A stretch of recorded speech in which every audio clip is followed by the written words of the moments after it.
Good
morning, ma'am.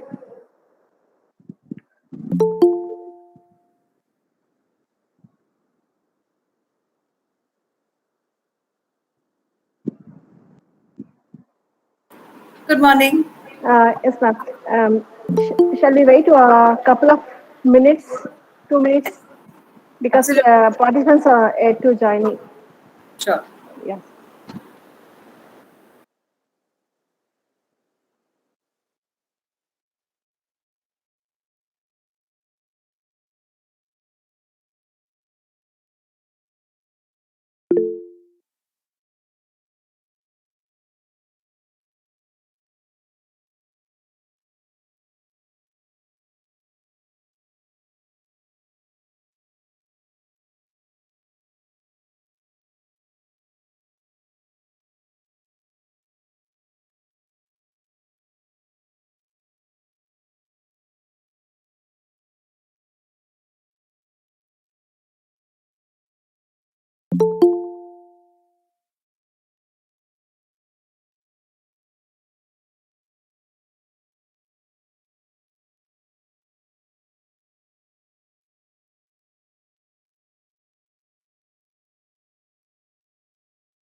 Good morning. Shall we start, ma'am?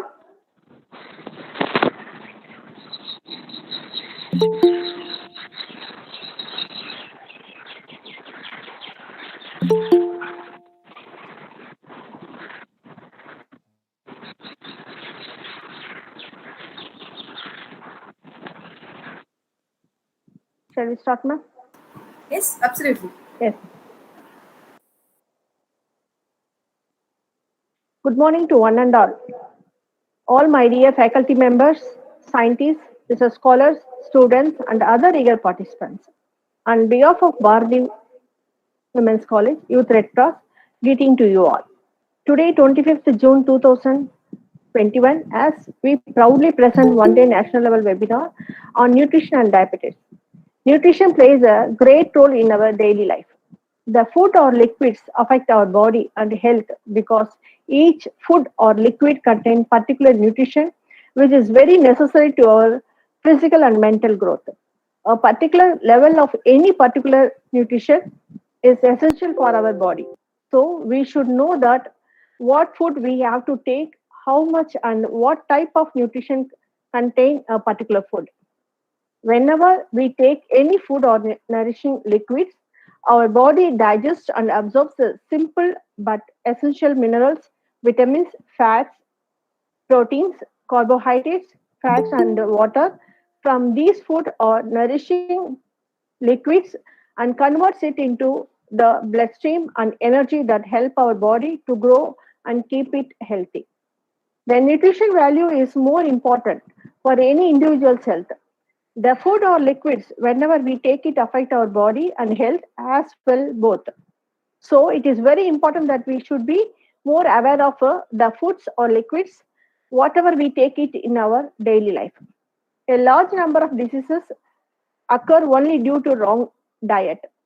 Some certain diet may itself cause some disease or alter the course of a known disorders such as diabetes, heart or kidney disease. Unlock your potential with good nutrition. With the slogan, our future can be colorful and full of life just by making sure of meaningful and following your good nutrition. Taking care of your health is critical, and you may have concerns related to good nutrition as a result of the COVID-19 public health crisis. The coronavirus pandemic has brought many changes in our world and big challenges. As we navigate through the crisis, it is uh, vital to take care of yourself and your family. At these conditions, your good nutrition may be the first thing. It is very important not to ignore good nutrition issues, which can become worse if not addressed. Being and staying as a participant of today's session, you will be gaining knowledge and getting more information on keeping your focus on good nutrition for your bright future life. Hence, why we are all gathered here today on this online awareness health program of nutrition and diabetes to become a beneficiary of today's event, one among you all, so that we can face our challenges on our health benefits in future life and meet its needs. Since, firstly, I would like to say humble thanks to our college principal, Dr. D. Gladys, Bharati Women's College, to given me this very good opportunity to conduct today's event. And also thanks to our head of the department, Dr. R. Shamla, and our department staff members for their kind cooperation. The very pleasure to start this auspicious occasion by healthy welcoming you all. Nutrition is needed to prevent sickness. With this slogan, I am so honored and privileged, delightful to welcome our today's special guest speaker, Dr. Shruti Muralidharan, clinical nutritionist, scientific writer at the Cactus Communications, a global medical communications company, for our enlightened and spellbinding session. And she is here to give an interactive speech and practical experiences on the topic of nutrition and diabetes. Madam, once again, I welcome you for an informative and impactful session. Now, I'm handing over to Mrs. Grace to introduce our guest speaker and brief academic travel till date. Over to Grace. Good morning, one and all. create healthy habits, not restrictions. Good nutrition creates health in all areas of our existence. All parts are interconnected. I, Mrs. Grace, research scholar, Department of Geography, Bharat Women's College, is glad and honored to welcome Dr. Shruti, a clinical nutritionist by background, is a scientific writer at Cactus Communications, a global scientific communications company. She has developed her interest, according to her, in research during her PG in clinical nutrition and diabetes at PSG College of Arts and Science, Coimbatore. After aligning with her interests, according to her, and exploring the multitude of opportunities available, she was selected on a meritorious scholarship to research in mobile health technology for the prevention of type 2 diabetes for doctoral studies. She has done her research at Madras Diabetes Research Foundation in India and at Deccan University, Australia. Now, I would like to join the audience on this online platform by handing over this session to Dr. Shruti Muralidharan, a clinical nutritionist, scientific writer at Cactus Communications, a global communication company on the topic of nutrition in diabetes. Over to you, ma'am. Good day. Thank you, Dr. Sujata and Dr. Grace, for such a warm welcome. I'm excited to be here and I'm excited to talk about something that is very dear to me, which is also my background. Voice is very slow. Please raise your voice. Can you hear me well now? Yes, ma'am. Great. Okay, so I'm going to start off with the presentation. And can one of you tell me if my screen is visible once I start sharing?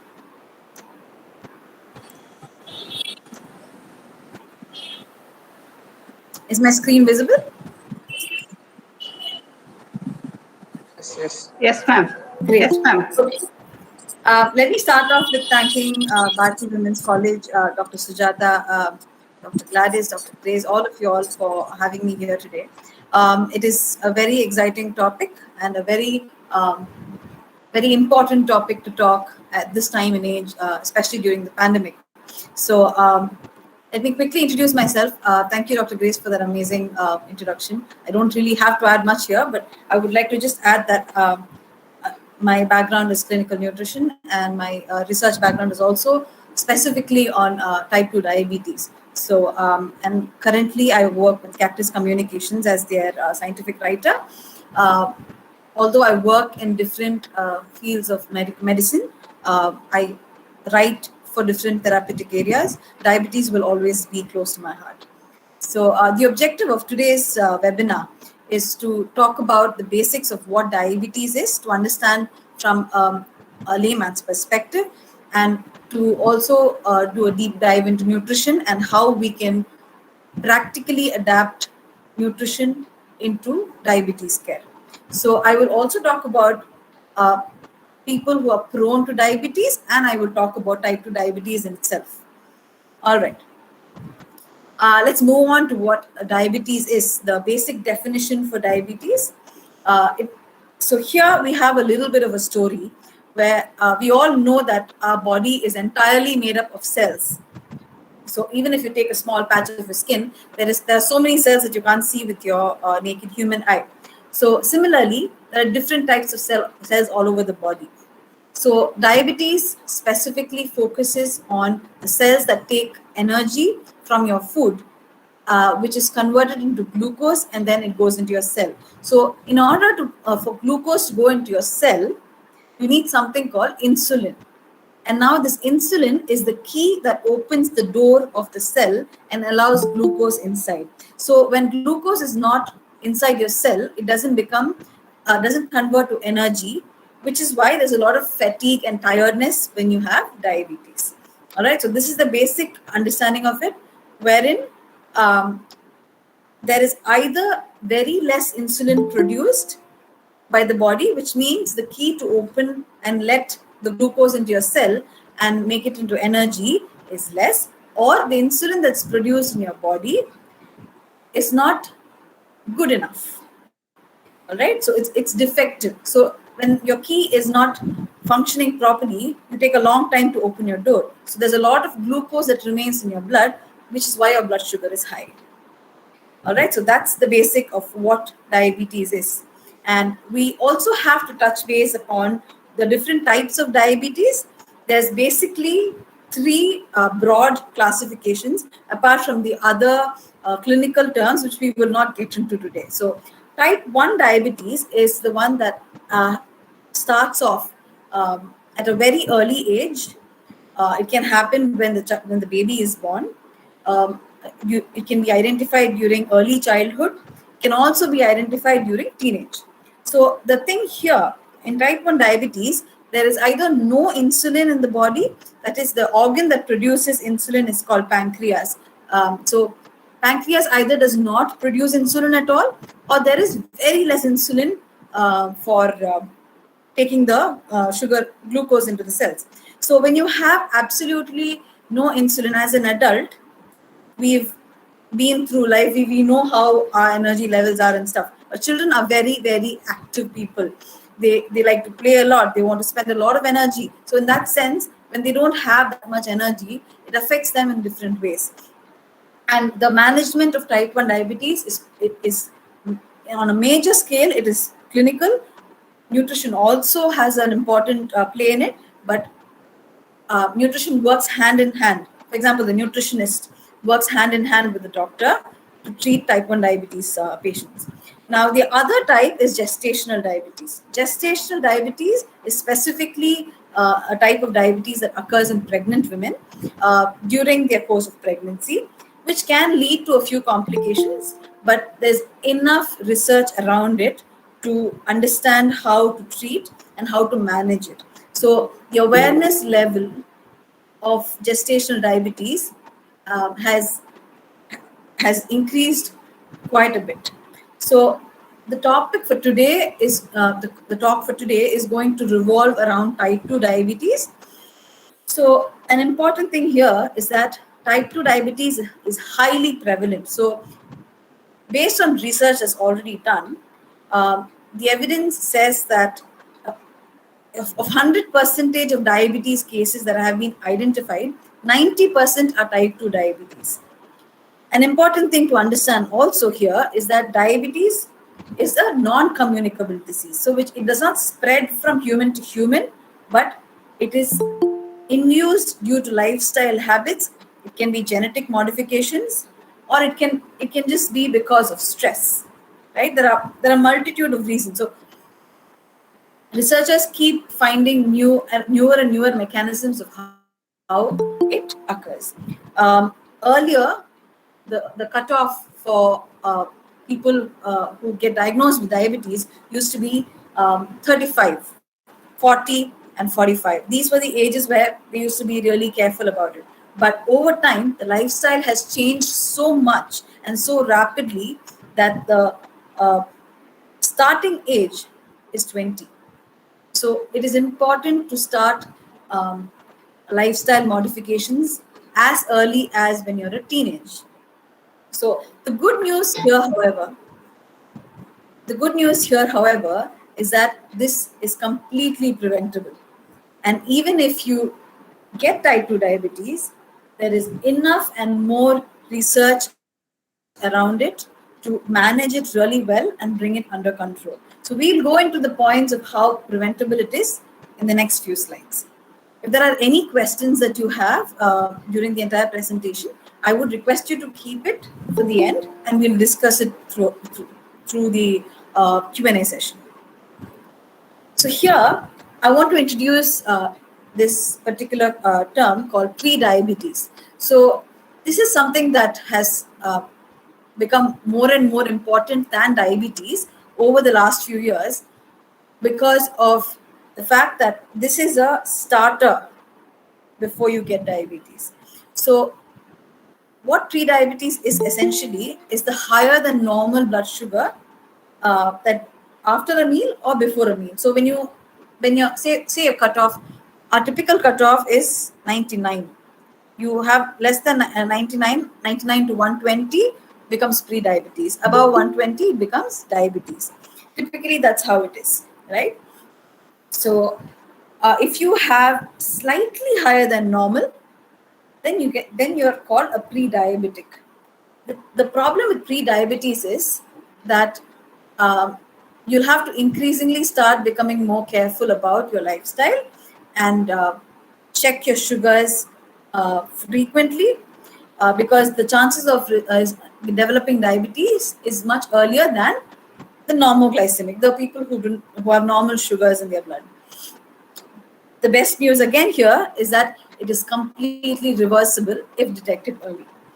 So I have known a person who was diagnosed as a pre-diabetic, was put on a few medications, and gradually became normal.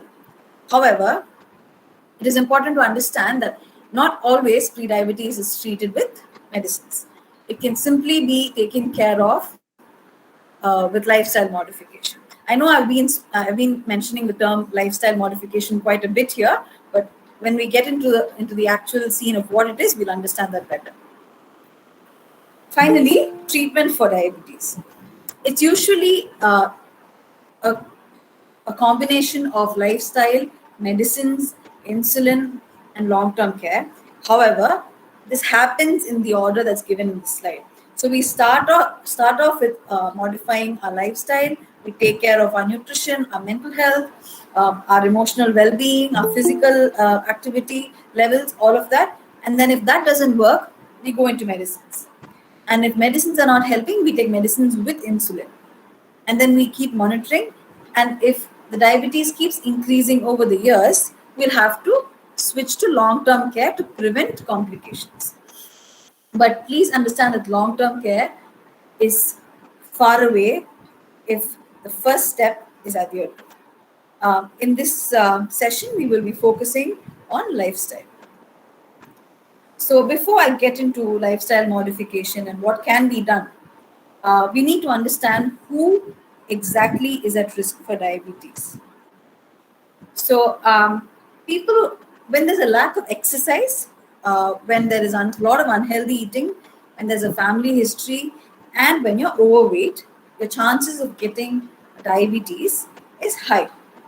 Now, having said these, there are specific things to understand under each.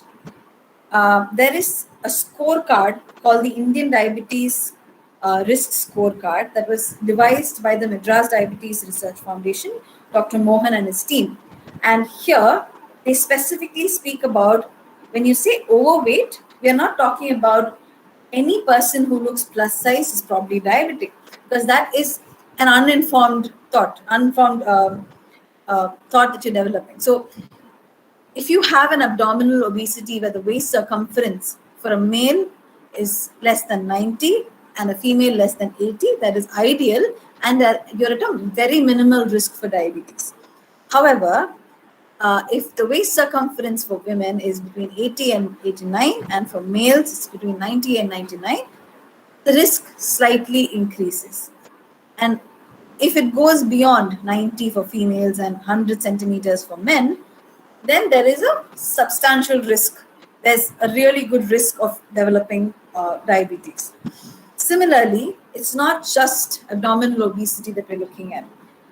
We're also looking at how physically active one can be and the family history. So the risk varies when you have two diabetic parents, or one diabetic parent, or no diabetic parents.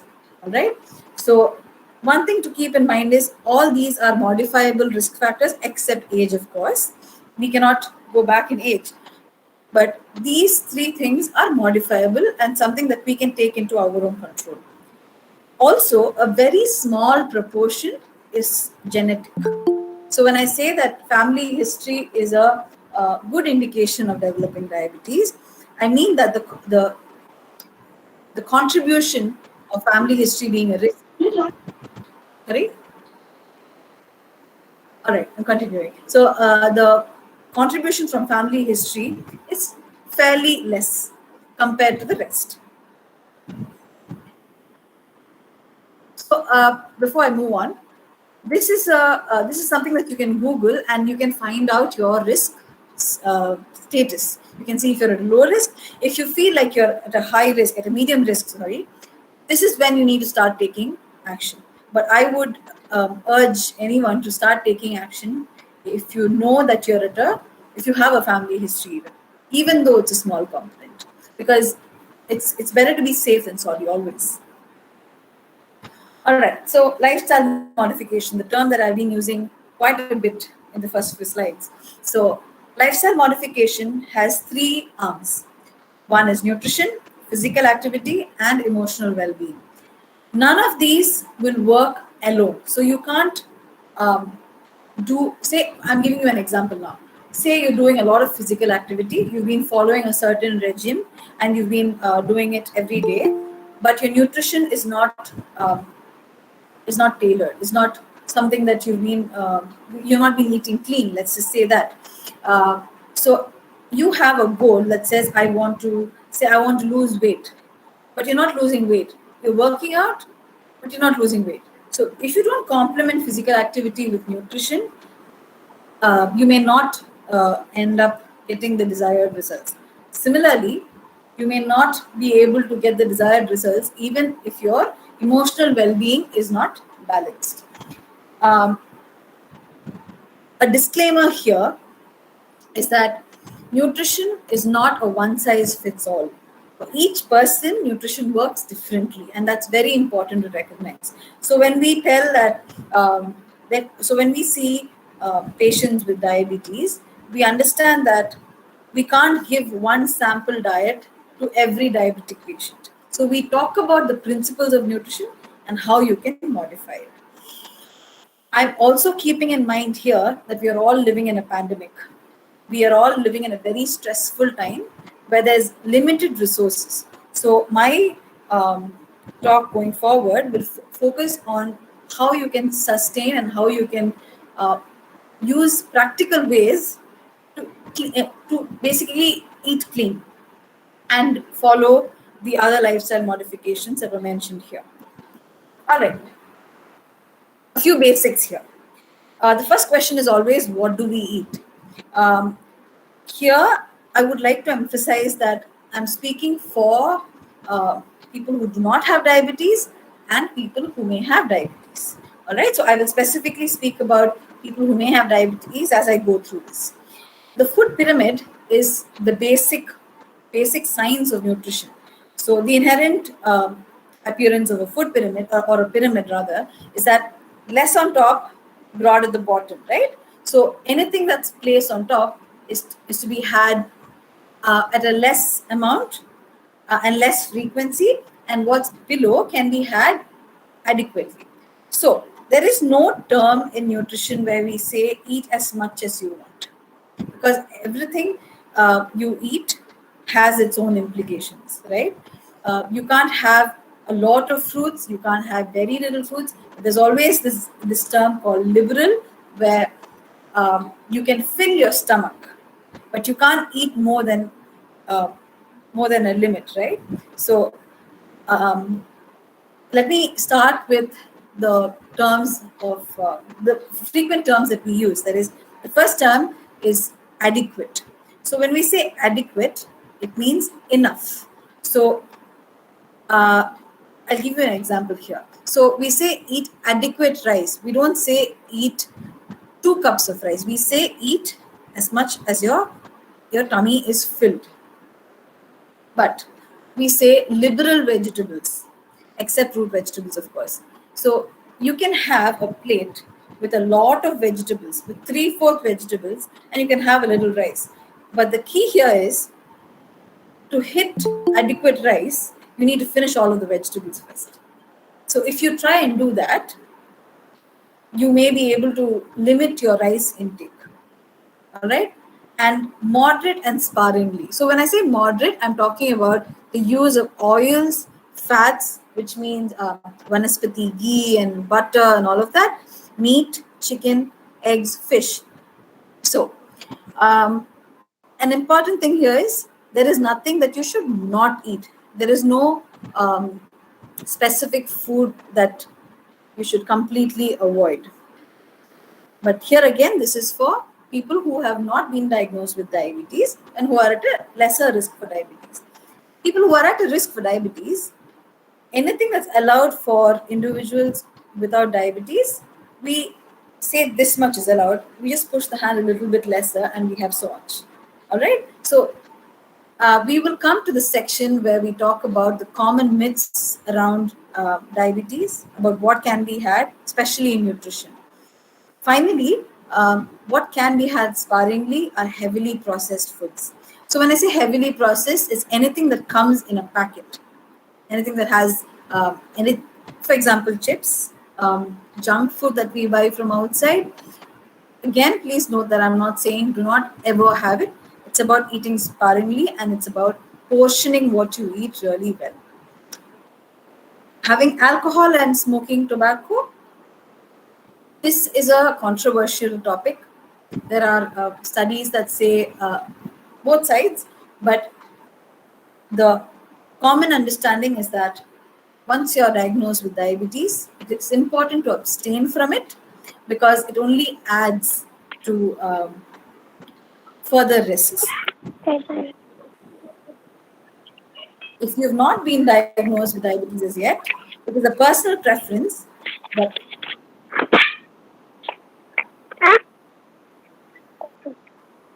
and the person mute themselves.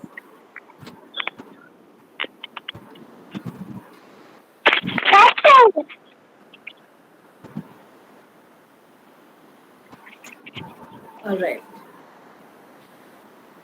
I would suggest that alcohol and smoking tobacco is a personal preference when it comes to people who have not yet been diagnosed with diabetes. However, it's important to keep a check of what your risk levels are before you engage with it. All right? Great. So, you may have heard many times people saying decrease your carbohydrates, don't eat too many carbohydrates, decrease the fats that you take, have more proteins, include vitamins and minerals and things. But oftentimes people don't really talk about what carbohydrates are. And I think it's very important for us to understand what these are and how they impact our body. So carbohydrates and fats are the most important food groups to give you energy, right? And hence they are the ones that convert to glucose in your body, and that becomes energy in your cell, right? So they usually compose of cereals and millets. So when I say rice, different types of rice and wheat and pulses, all of these. So pulses compared to cereals and millets have lesser carbohydrates and much more protein.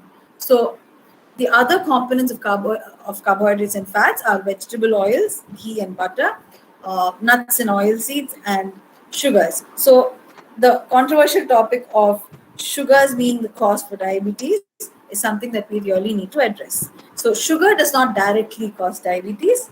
Like I mentioned before, it's about understanding whether your insulin is working well or not. So the insulin that's produced in your body.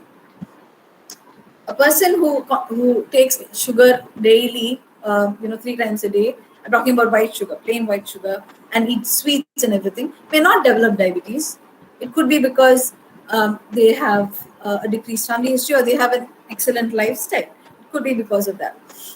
So having said that, let me touch base upon what proteins are. They usually include milk and milk products, pulses, nuts, meat, fish, poultry, all of that. And they are the bodybuilding foods.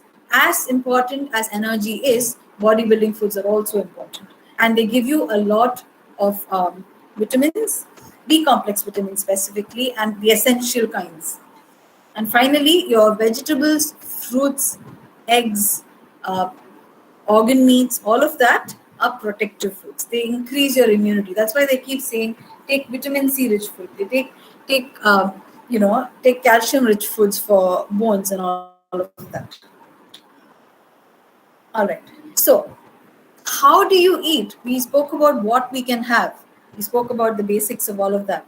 So an important concept to understand when we think about how do we eat food is food portioning. In the next few slides, I'm going to show you my plate.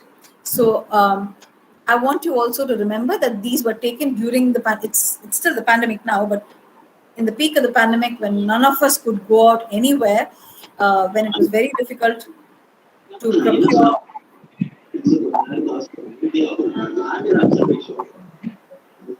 I will wait for the disturbance to go off.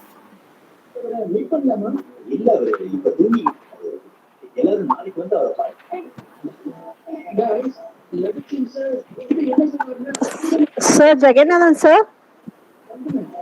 Sir, kindly mute yourself, sir. Jagannathan, sir. Thank you. All right, so I was saying that the next few slides are my lunch plates. So plates where I had my food portioned in certain amount. So sometimes we only have this many fruits or this many vegetables. We can't always go out and buy things, especially in a time like this, right? So with what we had, so I also want you to understand these were taken once a week basis. So I may have repeated the food on rest of the days. It's not like every day we had fresh fruits and vegetables to make stuff. So let me go on to those slides and show you what they are.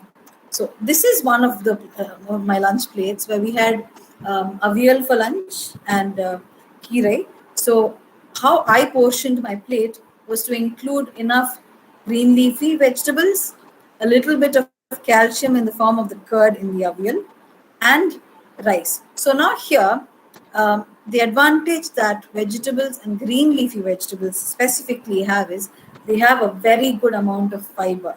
What fiber does, it fills up your stomach pretty quickly.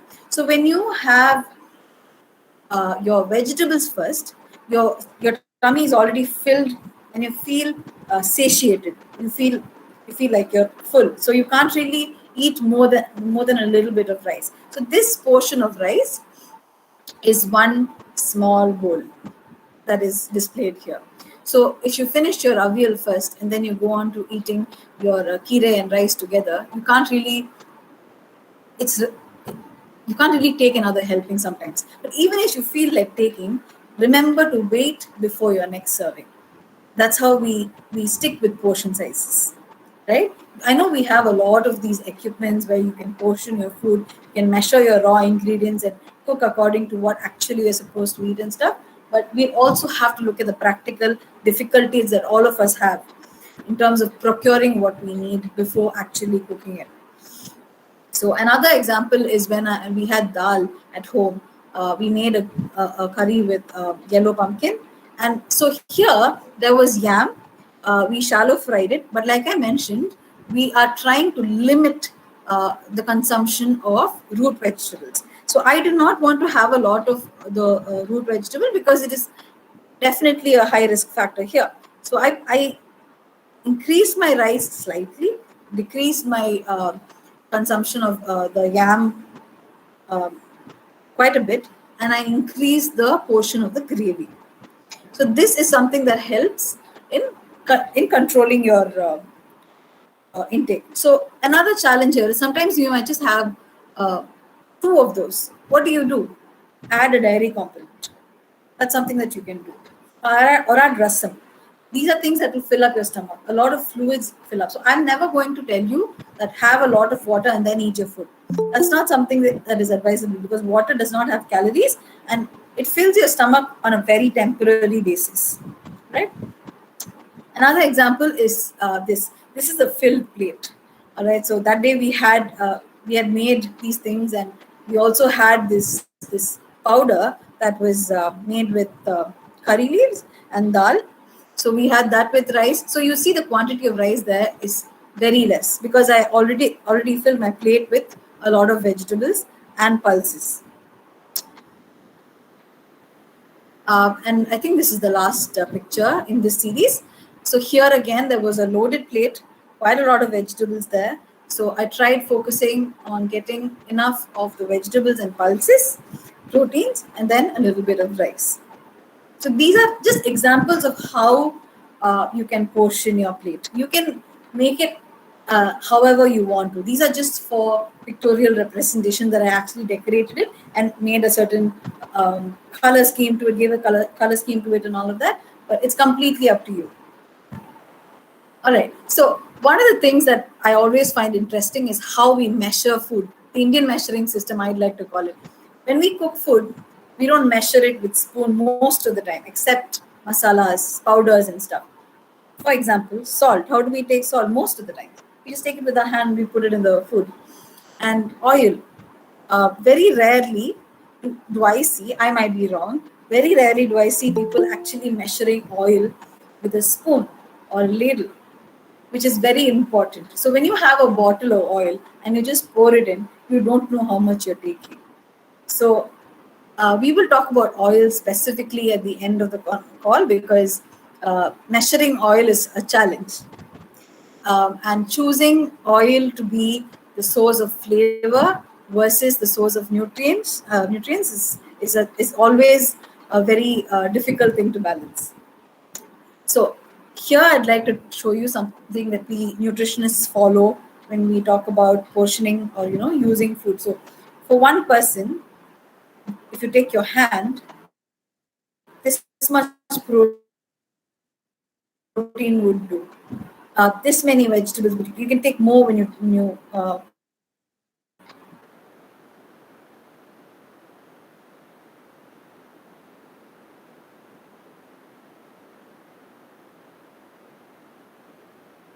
your fats and carbs. So this is something that you needed to know about nutrition.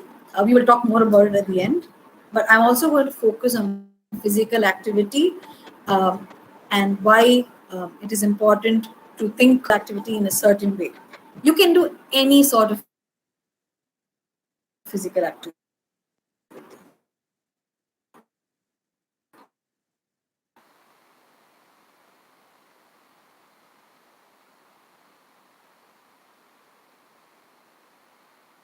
You can do anything that you can in your and all of that. So keeping the pandemic in mind, we may not always be able to go to the gym. Even if everything opens up, there is still a level of risk that is always going to be there. So it is advisable to do whatever works for you. What works for me may not work for another person. What works for you may not work for your family itself. So you may be siblings, and one person may be able to dance, the other person may be able to just. What important is quality over quantity, right? So if you do 30 minutes and if you focus for 30 minutes, then that's great. I also understand that during the pandemic, one of the challenges we have is that we have a lot of household work. Sorry. We have a lot of household work, which limits our time to actually give for physical activity. So in this sense, it is important to recognize that your body is already active, and that's fantastic. If you do 30 minutes this week, and if you do 30 minutes the next week, and again 30 minutes the next week, and then slowly increase it to 40 minutes the week after that, and continue, that in itself is great. So the recommended guidelines state that you need to do 150 minutes of physical activity per week. You can split it however you want. But what's important is consistency, not visible results. You may not immediately see a visible change in your body. You may not be able to immediately see that your dresses have become loose, but it's important to tell yourself that you've been consistent, which is what is more important, right? So this is what physical activity entails. Finally, emotional well-being. The stress of this pandemic has gotten to almost every human being. We've lost a lot of people, some of us. We've seen people go through through COVID-19, and it's been a tough time. So it's important to recognize when you're stressed and take a pause when it's required and take help when it's required, and cater to your body, cater to your emotional state. If you feel down, it's important to tell yourself that it's okay to take a break. It's not easy always, especially when we're all working round the clock, we're working quite a lot. It's very difficult to actually take a break. But it's important to recognize that. So, baby steps, little by little, let's get to that point as well. Okay, so this is almost to the towards the end of my talk. So I want to talk about some of the common myths around diabetes. So a lot of people think that there's lifelong medications or lifelong insulin therapy for diabetes, which is not true. So in the case of diabetes, if you're very controlled, if you know, if you're cautious about what you're eating, great. If you're practicing some sort of physical activity, also if you've been given medicines by the doctor, if you're taking it correctly, you don't really have to worry about it. You are definitely going to reap its benefits over time. None of us see instant results, never going to happen, but over time you will see. And there is a chance to wean off medicines, to wean off insulin, and but adhere to a good nutrition plan, adhere to a physical activity plan, all of that. But it takes time. There is very rare cases where it happens, but it's a possibility, right? Another thing is the perception of uh, a person's look. Like, for example, a person looks plus sized, it does not mean they have diabetes, or it does not mean they will develop diabetes. They may look plus sized due to many other reasons, but it's important to recognize that that is not the prime focus to think that, um, plus sized means diabetes. We already discussed about the risk factors because there are multitude. You can be as lean as you wish to be, or are, and you still may develop diabetes. So this is not to scare you, but this is to let you know that this is a perception around diabetes that we need to change over time. Another thing is that a lot of diabetics have told me, a lot of people have told me that they cannot eat sweets at all. They get scared about eating sweets, and I can never touch sweets. That is not true. We're not telling them to refrain from sweets completely. So imagine there is a person, and this person loves eating sweets, like it's their life. They love it. They crave for sweets. And you tell that person, don't touch sweets ever. Like, don't even think about it. Don't even taste it. Don't even look at it. Would it sit well with that person? Would that person be, okay, I'll listen to you? Instead, it will actually cause a certain amount of stress, because there would be a little bit of craving and they may not be able to address it. So when you don't address a food craving, it turns into stress. That stress will also turn into stress eating, which is not healthy for the body. Okay, so when you're in a state of extreme hunger, your body will try and take as much as glucose as it can to satisfy your body and your hunger. So the focus at that time is not to take in the nutrients per se, but to take in all the calories that you're sending inside.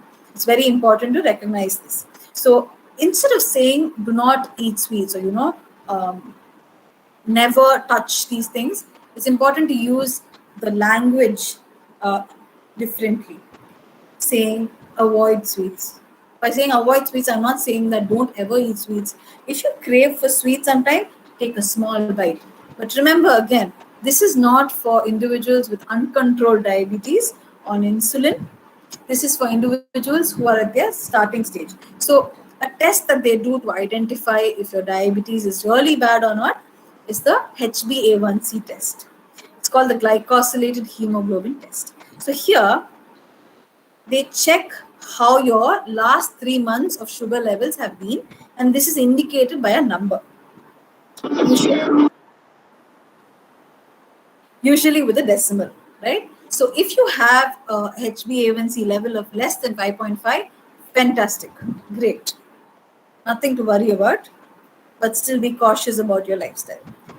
If you have a HbA1c, say, less than 7, good, that is amazing too, which means over the last 3 months, you've controlled your sugars pretty well. If you have anything between above 7 and above 8, that's uncontrolled diabetes. Okay? So those are at those states, it's important to refrain from eating sugars and sweets and all of that. But other times, it's fine. One thing that I missed adding here is about fruits. Eating fruits when you're diabetic and eating fruits when you're not diabetic are both important. So fruits can be consumed as a whole, but not as a juice. How do you make orange juice, for example? If you want to make one tall glass of orange juice, you need at least 3 oranges. And one orange has enough. So there's this term called fructose, which is the fruit sugar. So that also, say one orange, a medium-sized orange, would be around 35 to 40 calories. And if you're going to take 3 oranges, that's 3 times the sugar that it has. Okay, so you are increasing your intake of sugar by drinking juice, even if you don't add sugar. Even if you don't put sugar in the orange juice, you're already taking a lot of fruit sugar. So avoiding juices and taking it as a whole fruit is beneficial, not only by preventing that excess sugar you're taking, also it gives you the fiber that you need. It gives you time to eat the fruit and relish the fruit. So your body, your brain is told that you're eating something you like, but you have a sustained time in eating the fruit. So you take about 10 minutes to eat the fruit, but you rarely takes a long time to drink juice. It's also important. So that at that point, it's important to listen to your body, but also understand the implications of eating a certain fruit. There is a myth also around eating bananas, custard apple, sapota, mango. The season being mango season. When you're a diabetic, you can have mangoes, you can have bananas, you can have all of it. But again, the portion is very important. If you're a non-diabetic, you can have one full banana, no harm. But the frequency being twice a week, thrice a week, that's fine. But if you're a diabetic, you cut the portion by half and eat it twice a week. If you feel that you want to eat it every day, if you feel like that's something that a lot of people say that it completes their meal when they eat a banana, that's a very South Indian mindset. Nothing wrong with that. What you do at that point is trick your brain. Take a small piece of banana, eat only that much. So in that sense, you've satisfied yourself and you've satisfied your craving, and you've had a banana as well, but you've had less of it. It's all right. So that's the thing about fruit that I missed adding here.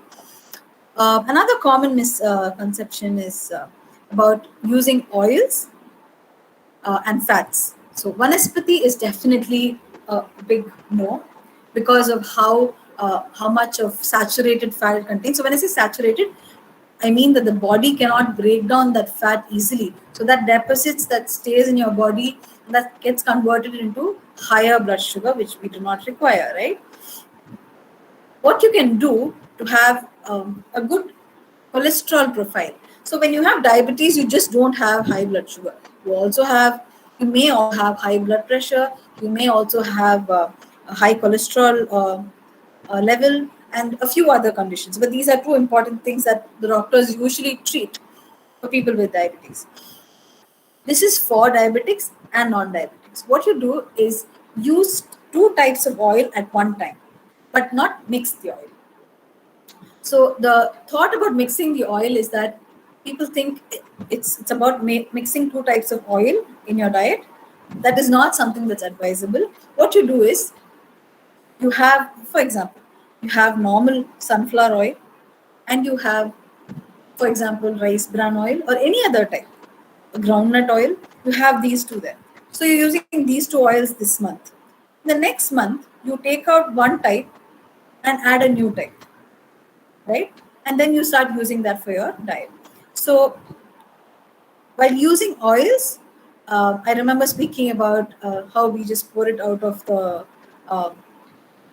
out of the bottle, and we don't really know how much we're using. So here, it's important to remember how much you're using for a family per month. For a family of 4, for a month, say all 4 are adults, father, mother, and 2 children are adults, you would require a maximum of 3 liters of oil. A minimum there's no minimum, but you can use anywhere between 2 to 3 liters, but the cutoff ideally would be 3 liters. So some things that can be avoided by sticking to this, to stick to this, would be to avoid frying foods too often.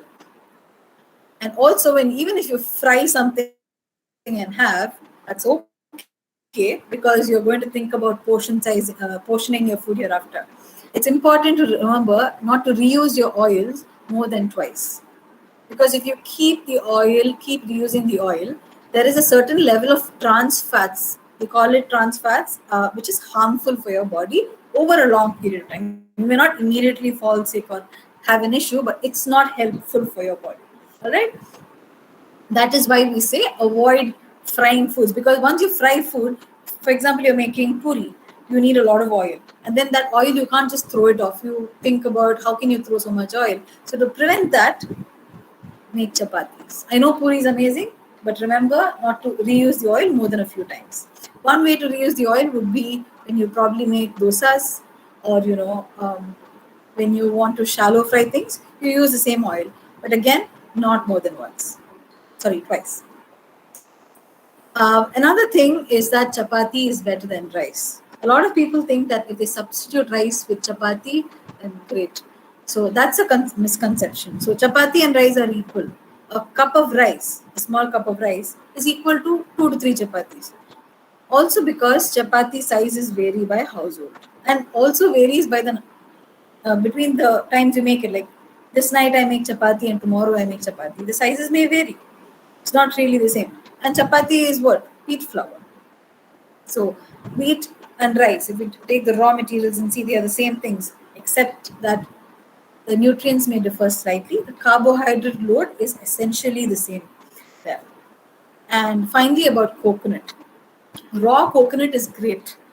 When you fry coconut and make anything out of it, then it becomes harmful. Having said that, coconut water is not advisable for people with diabetes, because that's directly adding a lot of sugar into your body, because it is in the liquid form. Like I mentioned about the juices, right? It's about making the juice taste good. So you add a lot of fruits there. So to avoid that, you avoid tender coconut water, but instead have raw coconut. So that's about the common myths. We can discuss more about common myths during Q&A. And finally, a few takeaways is, first thing that is important is to listen to your body and to practice mindfulness. Mindfulness is a very broad term. It's a very huge topic to think about and all of that. But here I'm essentially saying, listen to your body and understand when you're hungry. Understand what you want to eat and how you want to eat it. Don't starve yourself. That's not required at all. And don't be hard on yourself.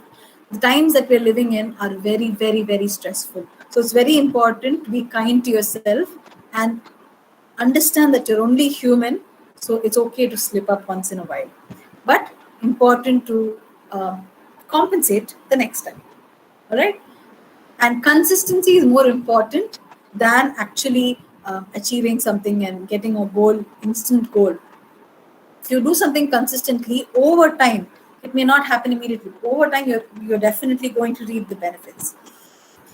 One thing that is important to practice is, I would have said, avoid going to the supermarket when you're hungry. But right now, we're all living at home all the time, 24/7. So avoid opening the food delivery app when you're hungry, because there is a tendency to crave for more food when you're hungry. When your brain is thinking of hunger, it's only thinking of food.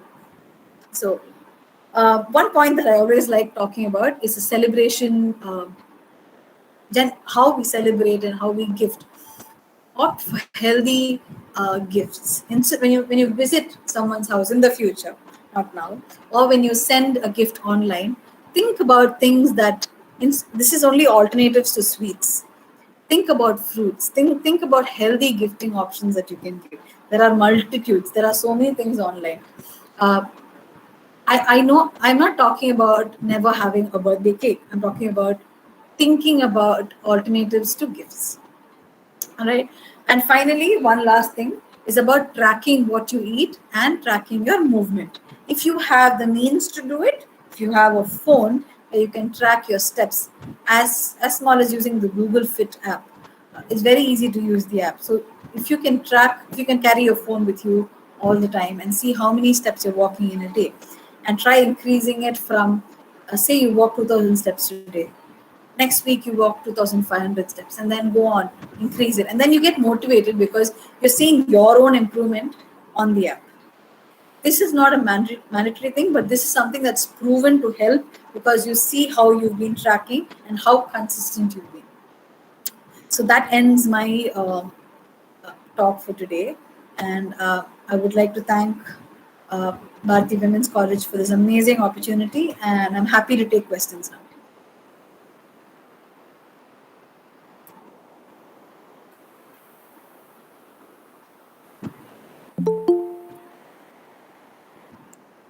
Thank you for this enlightening session, madam. Now the forum is open for questions.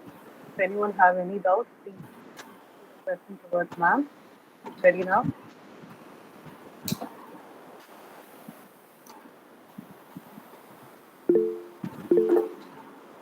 Question answer session. So ma'am is ready to take a question. I see a couple of questions. I have a question chat. Yeah, I'm just looking at it. So if someone is pre-diabetic, what tests are required to be done? So to identify that you're pre-diabetic, you need to do a few tests. So how you identify is by getting yourself a master health checkup done. Once you've touched the age of 20, it's important to do once a year master health checkup. Once you've crossed 30, it's important to do it once in 6 months. Once you've crossed 35, once in 3 months. So when you do your master health checkup, they'll check your blood glucose in fasting and after you eat your meal. Or sometimes, if you're not a diabetic, they'll give you a glucose solution. So this is called a glucose tolerance test. Basically, the minimum amount of glucose your body can take. Right? So they'll give you that, and they'll see if your blood sugar is remaining high or if it's actually going into your cells. So the name of the test is glucose tolerance test. You can take that alone instead of the master health checkup, and that will give you the fasting and post glucose load level. And if that is a little higher than normal, then that is an indication that you're pre-diabetic, and you must definitely visit a doctor and speak about your options. I hope that helps.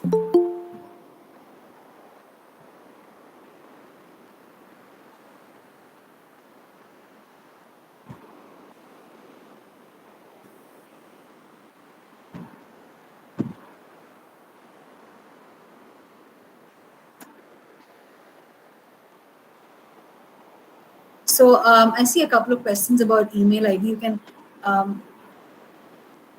You can definitely email me. I think Dr. Sujata will share my email address. I can give it to her and I can share, or I can put it in the chat even. I don't really practice in a clinic now because I'm working as a scientific writer instead.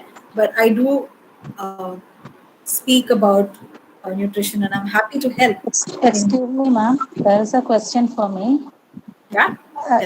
Yes, ma'am. Your presentation was awesome, ma'am. We were really relieved to hear to you. And my question is, when the sugar level is not controlled for a diabetic patient, why there is itching all over the body, followed by scratches and wounds, etc.? What is the reason, ma'am? Can you kindly explain? Okay. Sure. So that's a very, very important question and a very important thing to keep in mind. So once a person has uncontrolled diabetes, as you've mentioned, one of the a few of the side effects they have, few of the complications rather they have, is itching, like you said, pins and needle sensation, itching while passing, a burning sensation while passing urine, increased thirst, increased hunger, and all of these. Some people also tend to lose a lot of weight. So to answer your question specifically, why there is a delay in, scratching first and a delay in wound healing essentially, is because your blood sugar is already high at that state. As an uncontrolled diabetic, your blood sugar is already high. So for wound healing, there are certain steps or certain processes that need to happen where your blood sugar is controlled, so healing can happen. So once your body is cut, example, you get a cut here and you're exposed to a lot of germs, a lot of bacteria and viruses and things like that. So when you have a wound and when you have increased blood sugar, uh, these microorganisms are in contact with your blood. So for them, sugar is the medium of growth. So when you have excess sugar, your wounds heal very slowly. So that is why we always say people with uncontrolled diabetes need to be very, very careful when they walk around and, try as much to avoid falls and hurts and things like that. Although this is not always in our control, it's good to control that.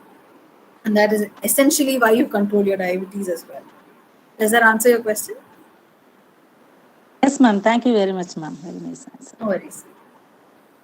There's a question here about if there's any link between fatty liver and diabetes. Definitely, there is a link between fatty liver and diabetes. There's a lot of studies that's been done. I'm actually happy to share the papers if you want me to. Sorry. But a lot of people with diabetes or even without diabetes in the pre-diabetic stage, you'll notice that fatty liver in different grades occur. So this is, in clinical terms, it's called non-alcoholic fatty liver disease, which is basically not induced by alcohol. And an important thing here is women are more prone to fatty liver disease, also because a lot of women have this condition called PCOS.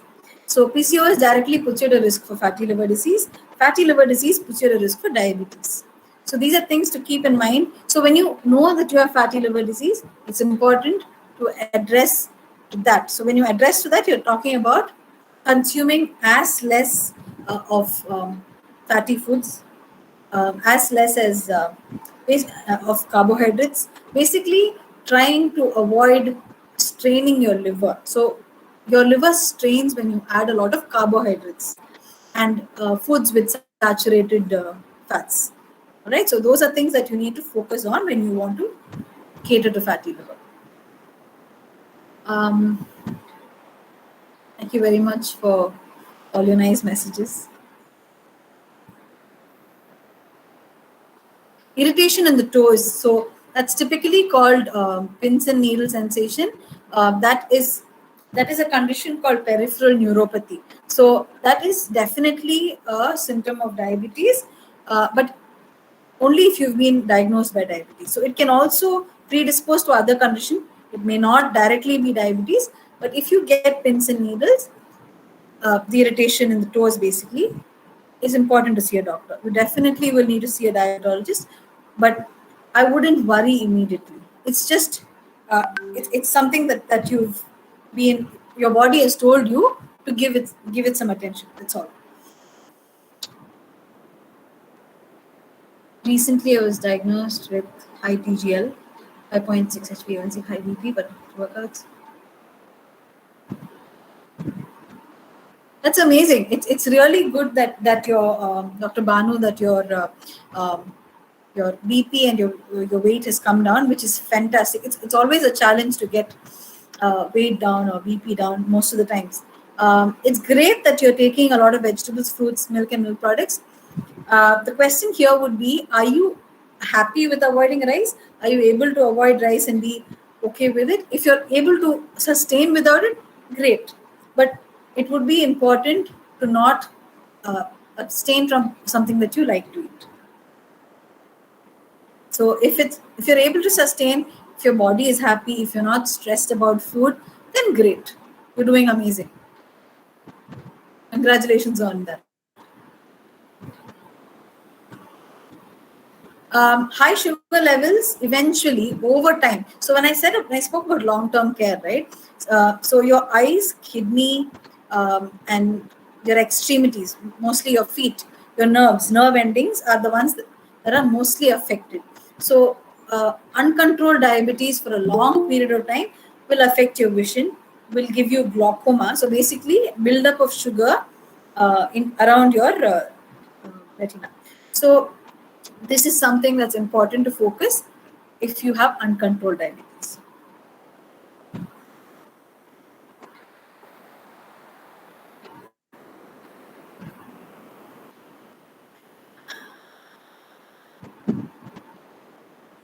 there any other question that you'd like me to answer?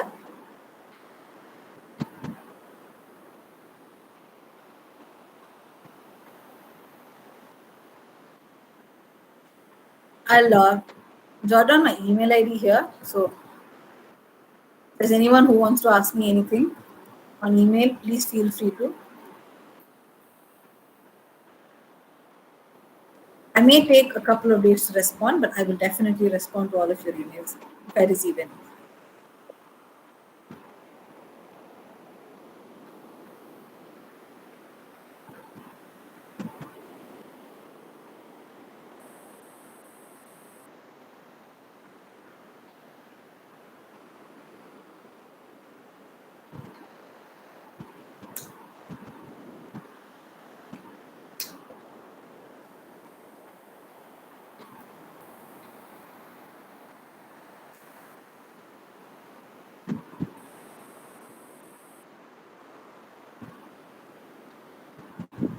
I think everyone's most of the people have participated in the speak and that they clarified their queries also. I think people participants are satisfied with your thing. We can go further for a type of thanks, vote of thanks. Um, Thank you would be just a word for this empowering session. But more than that, my heartful gratitude is being registered now and is being overwhelming with the thankful heart for this event, which was too successful with flying colors. And I personally thank Dr. Shruti Muralidharan, clinical nutritionist, scientist, writer at Cactus Communications, a global medical communications company, for her empowering session. And I thank our Chief Patron, Dr. D. Gladys, Principal, Bar Women's College, members of Youth Red Cross, my colleagues and friends for your constant support. Thank you, participants. With this webinar has reached its purpose. Once again, I thank you one and all for your active participation. Last but not least, I thank Almighty God for His influence and His abundant blessing and guidance throughout this webinar for this great success. Thank you, ma'am. Thank you all. Thank you very much. Thank Have you. a good day. Thank you.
கிஃப்டினே சாட் box கொஞ்சம் எடுத்து கொடுமா இதுல